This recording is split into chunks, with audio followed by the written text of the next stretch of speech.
এতক্ষণ পর্যন্ত কোরআনের মাহাত্ম্য গুরুত্বের উপরে যে সমস্ত উলামায়ে কিরাম যে সমস্ত কথাগুলো বললেন, এর উপরে আর কথা বলার থাকে না, যথেষ্ট কথা এসে গিয়েছে। প্রয়োজন আছে আমলের।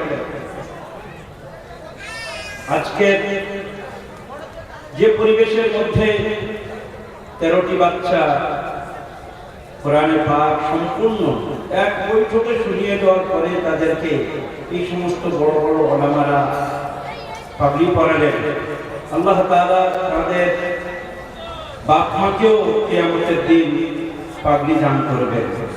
আমরা আমাদের বাচ্চাদেরকে কোরআনের শিক্ষার জন্য গুরুত্ব দিই, পয়সা খরচ করি। আজকে এই সভা কারি সালাহুদ্দিন সাহেব রেখেছেন, আমাকে সভাপতি রেখেছেন, অনেকদিন থেকে দেখি। আজকের সভার গুরুত্ব আলাদাই। আজকে সভা রেখেছেন, কিন্তু আমি যেন সবক শোনাতে বসেছি। আমার আসাতিজায়ে কেরাম, যাদের কাছে আমি 10 বছর বয়স থেকে মানুষ হয়েছি, তারাও এই স্টেজে উপস্থিত আছেন। তাদের কাছে পাঠ শোনানোর জন্য দুটো একটি কথা বলবো। আলহামদুলিল্লাহ, মজমা ভরা কোরআন নবী করিম সাল্লাল্লাহু আলাইহি ওয়াসাল্লামের কাছে 23 বছর ধরে অবতীর্ণ হয়েছে। সাহাবায়ে কেরাম তার কাছ থেকে নিয়েছেন, যাদেরকে আসহাবে সুফা বলা হতো, তাছাড়াও বহু সাহাবা। উদ্দেশ্য কি ছিল? সাহাবাদেরকে জিজ্ঞাসা করলে বলা হতো, তারাই বলতেন, কি বাবা তোমাদের উদ্দেশ্য কি? তোমরা কোরআন নিয়ে কোথায় প্রচারে লেগেছো? তাদের একটাই কথা ছিল, লিনুখরিজাল ইবাদাত মিন ইবাদাতিল ইবাদিল্লাহ ইবাদাতুল্লাহ। আমরা চাই মানুষকে মানুষের দাসত্ব থেকে বার করে আল্লাহর দাসত্বে আনিয়ে দেওয়া। এটাই প্রয়োজন ছিল। সেই যুগ থেকে আজকে 1447 হিজরি, তারপরে বহু উতার চড়াও, বহু মতভেদ, বহু জোয়ার ভাটা এসেছে। মানুষ অনেক সময় দাসত্বের শৃঙ্খলে আবদ্ধ হয়েছে, আবার স্বাধীনতার স্বাদও পেয়েছে। এইরকম ঘটনা প্রবাহে ভারতবর্ষ পরাধীন হয়েছে। সেই ইংরেজ প্রভুদের কাছ থেকে ভারতবর্ষের দাসত্ব শৃঙ্খলকে কাটতে ছিঁড়তে দারুল উলুম দেওবন্দের প্রতিষ্ঠা। উদ্দেশ্য একটাই ছিল, দ্বীন ইসলামের মধ্যে এসে মানুষ যাতে ইংরেজদের দাসত্ব শৃঙ্খল থেকে বার হয়ে আসতে পারে। আলহামদুলিল্লাহ, তাদের সেই প্রচেষ্টা সফল হয়েছে। আজকের পৃথিবী স্মরণ করছে দারুল উলুম দেওবন্দের প্রতিষ্ঠা। সারা পৃথিবী থেকে ইংরেজ শাসকের দাসত্ব শৃঙ্খল থেকে মুক্ত করেছে। আজকের মাদ্রাসার প্রয়োজন আছে।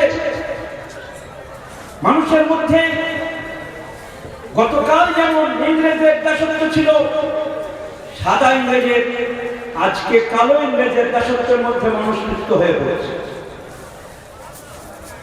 মানুষ মনে করছে কোন রাজনৈতিক দলের মনে হয় কিছু দালালি করলে, কোন সরকারের দাসত্ব স্বীকার করলে, কোন নেতা জুতো ঠিক করে দিলে মনে হয় আমরা উন্নতি লাভ করব। এই দাসত্ব শৃঙ্খল থেকে যদি নিজেদেরকে মুক্ত না করতে পারি, গতদিনের যে ইংরেজের দাসত্ব ছিল, আজকের কালো ইংরেজদের দাসত্বে আবার আমরা লিপ্ত হয়ে পড়ব। আজকের প্রয়োজন আছে তাই মাদ্রাসার যে শিক্ষার যে উদ্দেশ্য ছিল নবী করিম সাল্লাল্লাহু আলাইহি ওয়াসাল্লামের সাহাবায়ে কেরামদের দিয়েছিলেন, কোরআন দিয়েছিলেন। আজকের কোরআনের পাখিরা এই কোরআনের তিলাওয়াতের মাধ্যমে, কোরআনের আমলের মাধ্যমে, কোরআনকে বাস্তবায়নের মাধ্যমে মানুষের দিল থেকে যেমন শিরককে মুছে দিতে পারে, একত্ববাদকে প্রতিষ্ঠা করতে পারে, দাসত্ব শৃঙ্খলকে ওই রকম ভাবে ছিঁড়ে ভেঙে চুরমার করে দিতে পারে। সেই জন্য প্রয়োজন আছে আমরা এই কোরআনের প্রতিষ্ঠানকে যাতে আরো সুন্দর করে করতে পারি। আমাদের মধ্যে সবচেয়ে সমস্যা তৈরি হয় যে কারণে আজকে মুসলমান অধঃপতনের দিকে গিয়েছে। হযরত মুহাম্মদ হাসান দেওবন্দি যখন মালটা জেলে 3 বছর 7 মাস ছিলেন, ফিরে আসার পরে দেওবন্দের জামে মসজিদে বড় বড় ওলামাদের সামনে বলেছিলেন যে মুসলমানদের অধঃপতনের দুটো কারণ আমার জেলে বসে বুঝে এসেছে। সমস্ত ওলামারা তার চারপাশে বসে গেলেন।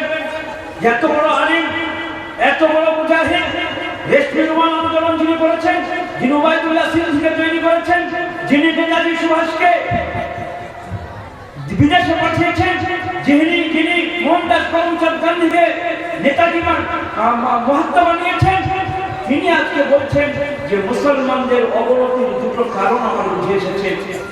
ওই দুটো কারণ তিনি বললেন, একটা কারণ হচ্ছে মুসলমান কোরআন ছেড়ে দেওয়া, দ্বিতীয় কারণ হচ্ছে নিজেদের মধ্যে মতভেদ তৈরি করা। তো প্রথম কারণ কোরআন ছেড়ে দেওয়া।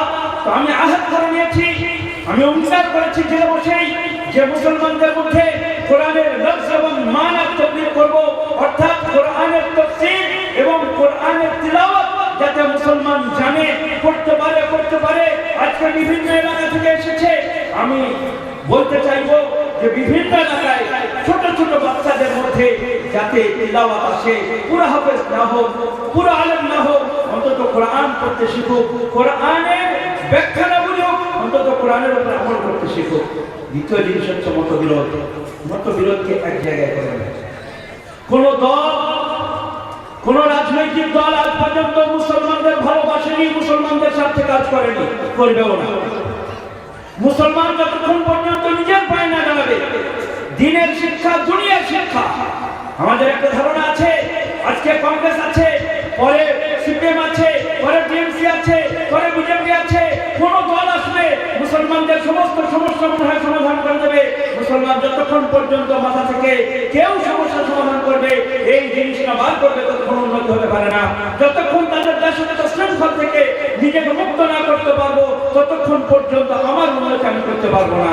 সেই জন্য আল্লাহ তাআলা আমাদেরকে কোরআনের উপরে সঠিকভাবে চলে নিজেদের মতবিরোধ সামান্য জিনিসকে মিটিয়ে দিয়ে এক হয়ে আমল করার তৌফিক দান করুন। আজকে অ্যানাউন্সমেন্ট হয়েছে, দোয়া আমি করব। আমি যাদের কাছে সেই লুঙ্গি পরা শিখেছি, যাদের কাছ থেকে আমার শিকনি মোছা শিখেছি, সেই সমস্ত উস্তাদরা এখানে বসে আছেন। দমদম মাদ্রাসার প্রিন্সিপাল এবং সেখানকার শাইখুল হাদিস আমার উস্তাদ, আমি ম্যানেজমেন্টের কাছে বলবো যে আমার উস্তাদদের দিয়ে দোয়া করাতে আল্লাহ তাআলা তৌফিক দান করুন।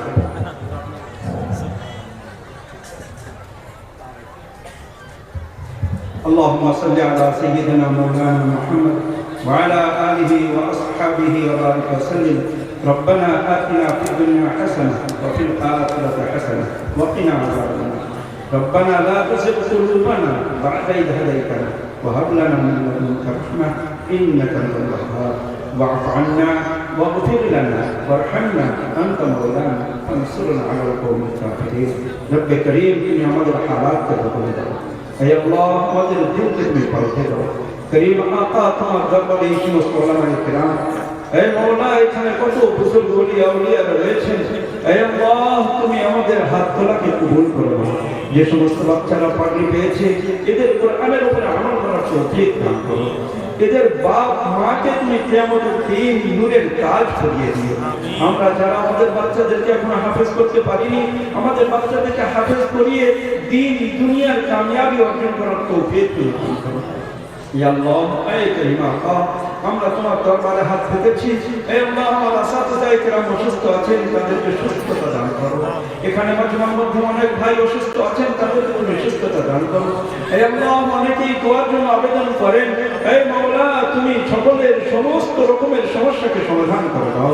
नेक मकासद को पूर्ण कर दाओ मदारिस मसाजिद खानका के तुम हिफाजत करो अल्लाह जालिम हुकूमत থেকে তুমি আমাদেরকে হিফাজত করো আল্লাহ পৃথিবীর যেখানে যেখানে মুসলমান মুসলিমিয়তের জিন্দেগি কাটাচ্ছে তাদের মুসলিমিয়তের জিন্দেগি থেকে উদ্ধার করো करीम आका ऐ अल्लाह এই মাদ্রাসা যেখানে প্রয়োজন আছে তোমার গাইবে কসম থেকে পুরো করে দাও হে আল্লাহ আমরা তোমার দরবারে হাত পাতেছি সর্বোপরি তুমি আমাদেরকে ঈমান ও ইসলামের উপরে টিকে থাকার তৌফিক দান করো হে আল্লাহ ऐ करीम आका তোমার হাবিব সাল্লাল্লাহু আলাইহি ওয়াসাল্লাম যে সমস্ত দোয়া আমাদের জন্য চেয়েছেন আমাদেরকে নসিব করো যা থেকে পানা চেয়েছেন তা থেকে আমাদেরকে হেফাজত করো সুবহান রাব্বিকা রাব্বিল ইজ্জাতি আম্মা ইয়াসিফুন ওয়া সালামুন আলাল মুরসালিন والحمد لله رب العالمين برحمتك يا ارحم الراحمين